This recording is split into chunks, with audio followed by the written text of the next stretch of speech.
కాసేపట్లో రాష్ట్ర వ్యాప్తంగా లోక్సభ ఎన్నికల పోలింగ్ ముగియనుంది. సాయంత్రం 5 గంటల వరకు 61.16% పోలింగ్ నమోదైంది. ఇక మరిన్ని డీటెయిల్స్ మా ప్రతినిధి ప్రదీప్ లైవ్ లో అందజేస్తారు. ప్రదీప్,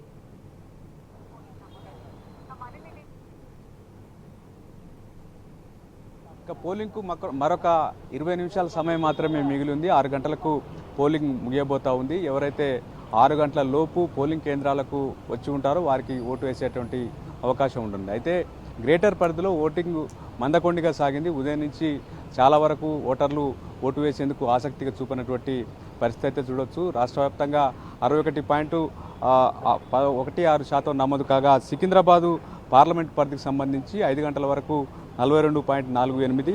అదేవిధంగా హైదరాబాద్కు సంబంధించి అతి తక్కువగా నమోదు అయ్యింది.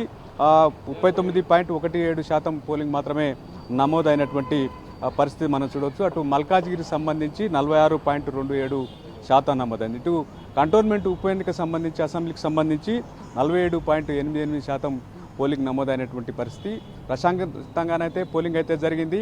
ఇంకా మరొక 20 నిమిషాల సమయం మాత్రమే ఉంది. ఎవరైతే ఓటు హక్కు వినియోగించుకున్నటువంటి ఓటర్లు మెల్లమెల్లగా ఓటు హక్కు వినియోగించుకునేందుకైతే నగరంలో వస్తున్నటువంటి పరిస్థితి అయితే మనం చూస్తూ ఉన్నాం.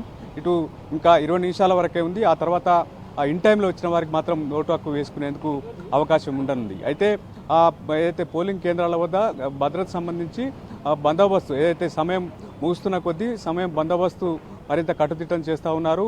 ఎందుకంటే 6 గంటల వరకు సమయం ఉంది. అలర్ట్ చేసినటువంటి పరిస్థితి అయితే మనం చూడవచ్చు. సమస్యాత్మక ప్రాంతాలకు సంబంధించి కట్టుదిట్టంగా భద్రత అయితే బందోబస్తు అయితే పోలీసులు నిర్వహిస్తున్నటువంటి పరిస్థితి. మరొక 20 నిమిషాల సమయం ఉంది. అప్పటి వరకు ఓటర్లు ఏదైతే ఓటు హక్కు వినియోగించుకొని వారు ఎవరైతే ఉంటారో ఓటు హక్కు వినియోగించుకోవాలని కూడా స్థానికంగా ఉన్నటువంటి రాజకీయ పార్టీలకు సంబంధించినటువంటి నేతలు కార్యకర్తలు వారికి అయితే సూచిస్తూ ఉన్నారు. ఓటు హక్కు అనేది కీలకం, ఓటు హక్కు వినియోగించుకోవాలని కూడా చెప్తున్నటువంటి పరిస్థితి మనం చూడొచ్చు. Right Pradeep, thanks for updates.